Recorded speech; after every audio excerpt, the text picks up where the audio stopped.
সুপ্রভাত বন্ধুরা, দিন যাপনের গল্প আমরা চলে এলাম নতুন একটা ব্লগ নিয়ে। তো আজকে দেখো সকাল এখন বাজে 5:30 আর আমি ঘুম থেকে উঠে পড়েছি। আজকে অনেক সকাল সকালই ঘুম থেকে উঠেছি। তো যেহেতু আজকে হচ্ছে একটা স্পেশাল ডে, মানে কি বলো তো, আজকে আজকে হচ্ছে জামাই ষষ্ঠী। তো সেই কারণে অনেক অনেক দিন পর 5:30টায় ঘুম থেকে উঠলাম। কারণ এখন তো এত সকালবেলা উঠে আকাশটা দেখার সুযোগই পাই না। তো গুড মর্নিং সবাইকে। তো আজকে তো বললামই সকাল সকাল উঠেছি, এখন বাজে প্রায় 6:45। তো স্নান টান হয়ে গেছে, অনেক দিন পর শ্যাম্পু দিলাম, দেওয়ার সুযোগই পাচ্ছিলাম না। আজকে যেহেতু তাড়াতাড়ি উঠেছি, তো ছেলে ঘুমাচ্ছে, তো আমি তার ভাগে করে এলাম। আর এখন চা নিয়ে বসেছি। কী হয়েছে? চা নিয়ে বসেছি অনেক দিন পর, মানে চা খাওয়া তো অনেক দিন ছেড়েই দিয়েছিলাম, অনেক প্রায় বছরখানেকের ওপরে চা খাচ্ছিলাম। তো আজকে ভাবলাম যেগুলো খাই সব শেষ হয়ে গেছে, তো এখন আজকে একটু চাই খাই। সকাল সকাল স্নান করেছি আর এদিকেও উঠে গেছে। এদিকে দেখো আমরা চা নিয়ে বসেছি আর ও উঠে পড়েছে। গুড মর্নিং বলে দাও। রাতে যেহেতু এসি চালাই, ওই জন্য ওকে ফুল স্লিভ গেঞ্জি আর প্যান্ট পরাই। তো যখন এসিটা বন্ধ করে দিয়েছিলাম, গেঞ্জিটা খুলে গেছি, ঘেমে যায় তো। আর এদিকে দেখো আমরা চা নিয়েও বসে পড়েছি। ওইদিকে তো জামাই দুঃখ করে বসে আছে, কারণ কি আজকে অফিসে যেতেই হবে। কারণ কালকে এত বৃষ্টি হয়েছে, এত বৃষ্টি হয়েছে যে ও মানে রেডি হয়ে গেছে 15টা থেকে 1-1.5 ঘন্টার ওপর রেডি হয়ে বসে আছে, বেরোতেই পারছে না। মানে এত মুষলধারে বৃষ্টি, তেমনি বিদ্যুৎ চমকানো। তো সেই কারণে কালকে যাওয়া হয়নি, এবার আজকে তো যেতেই হবে, কিছু করার নেই, এত ছুটি তো সম্ভব না।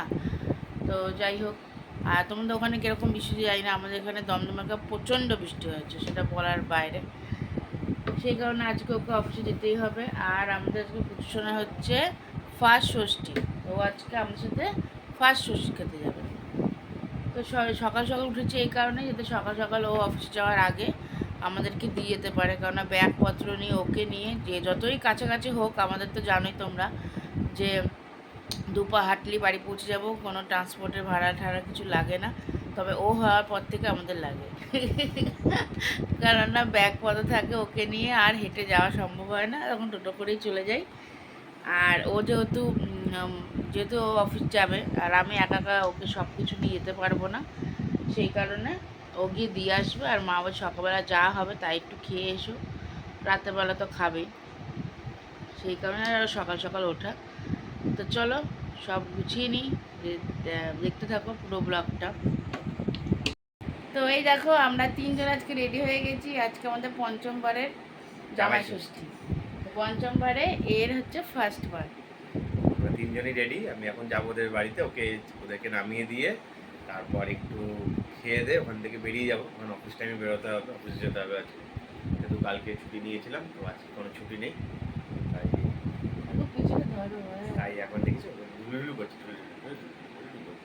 তো চলো আমরা এখন বেরিয়ে পড়ি। তো দেখো আমি এসে গেছি বাবার বাড়িতে, আর এই যে খেতে বসে গেছে।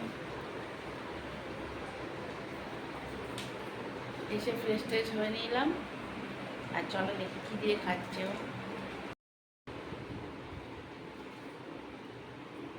দুঃখের কথা জানাও কিছু। সকালে টিফিন করে যাচ্ছি, রাতে এসে ছুটি নেই, করা যায় 5 years in our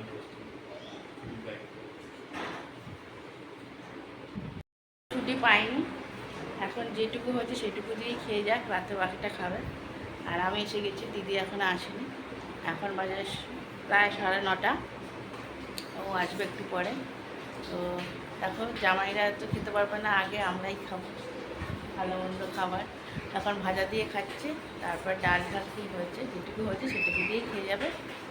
চলো দেখতে থাকো, আরও খেয়ে নিই, খেলাম বেচারা। আর এদিকে দেখো দিদি এসে গেছে, আর দিদি যে এসে গেছে ওকে বসিয়ে দিয়েছি আমার বাচ্চাকে দিয়ে, ওকে বলেছি তুই খাওয়া।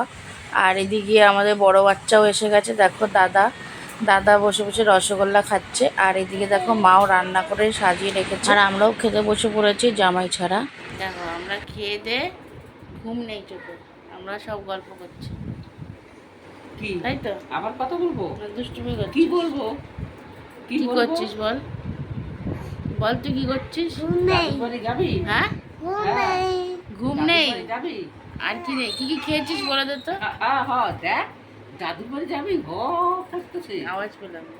দাদুর বাড়ি যাবি? তুই কি দিয়ে ভাত খেয়েছিস দাদুর বাড়ি যাবি? দাদুর বাড়ি? এইদিকে এইদিকে বলতে হয় এইদিকে দাদুর কি বাড়ি দিয়ে ভাত যাবি? খেয়েছিস এ শোন, হ্যাঁ হুম ইলিশ মাছ আর মাংস মাংস। ভাত খেয়েছি আর আর কি খেয়েছিস বলে ইলিশ মাছ। বাবা বাবল বাবল বাবা আসেনি ক ক বাবা আসেনি তুই কি দিয়ে ভাত খেয়েছিস বল ক আমি হুম। ক ভাত হ খেয়েছি হ কি দিয়ে? মাংস দিয়ে হ এখন কি করছিস হ। এখন ঘুমাবো না? গল্প করছি গল্প করছিস ঘুমাবো কার না? সাথে ঘুমাবো না? এই এই ঘুমাবো না? কার সাথে শুধু দুষ্টামি করবা? কার সাথে গল্প করছিস কোথায় যাবি এখন? বল কোথায় যাবি? দিদি দিদি এই যে কোথায় তুই হ্যাঁ? কোথায় যাবি? নেই কোথায় যাবি? টাটা করে দে টাটা করে দে কোথায় যাবি? টাটা আর ওইদিকে মা ছোট নাতির সাথে খেলা করছে আর আমরা দিকে গল্প করছি আর গল্প করতে করতে দেখো জিজু চলে এসেছে খেতে তো আজকে আর দুই জামাই একসাথে খাওয়ার সুযোগ পাইনি কারণ আমার হাজব্যান্ড আসবে রাতের বেলা আর জিজুর ব্যাংকে তাড়াতাড়ি কাজ হয়ে গেছে কাছাকাছি ছিল সেই জন্য চলে এসেছে খেতে তো জিজু আলাদা খাচ্ছে সেই কারণে আর ও খাবে রাতের বেলা জিজু আর রাতের বেলা আসতে চাইছে না আর বাবাও বাড়িতে ছিল না বাবাও দুপুর চলে এসেছে সকালবেলা কাজে গেছিলো আর দেখো রাতের বেলা ওর বাবা ফ্রেশ ট্রেশ হয়ে এসছে এসে বসেছে তো রাতই হয়েছে প্রায় 9টা তো বাজেই এখন তো ছেলের সাথে একটু খেলা করছে করে কিছু টিফিন আর কি করবে একবার ডিনারই করবে তো ওর সাথে খেলে ধুলে তারপরে ও বসে যাচ্ছে দেখো খেতে তো ওকে সাজিয়ে গুছিয়ে দেওয়া হয়েছে জিজুকেও সাজিয়ে গুছিয়ে দেওয়া হয়েছিল কিন্তু জিজু একদম ফটো তুলতে চায় না দেখে জিজুকে আগেই মানে সব সার্ভ করার আগেই আমি ফটো তুলে নিয়েছি আর কি আর একে দেওয়া হয়েছে সব রকম তো আজকে হয়েছিল মাছের 5 রকম ভাজা ফার্স্টে মাছের মাথা দিয়ে মুগ ডাল আর মাছ আর হচ্ছে সর্ষে ইলিশ চিকেন চাটনি আর দই রসগোল্লা তো এই সব রেডি করা হয়েছিল আয়োজন করা হয়েছিল জামষষ্ঠী উপলক্ষে যেহেতু মারও শরীর খারাপ তো সেই কারণে তাও মা অনেক অনেক কিছু রান্না করেছে আমরা বারবারই না করেছিলাম তো তাও মা বলছে না করি তো এখনও খাচ্ছে আর বলছে সব ভালো হয়েছে খেতে তো চলো ও খেয়ে নিক আর আমাদের ব্লগটা জামাষষ্ঠীর ব্লগটা এখানে শেষ করে দিচ্ছি তো টাটা বাই বাই আশা করি তোমাদেরও জামাষষ্ঠী খুবই ভালো কেটেছে।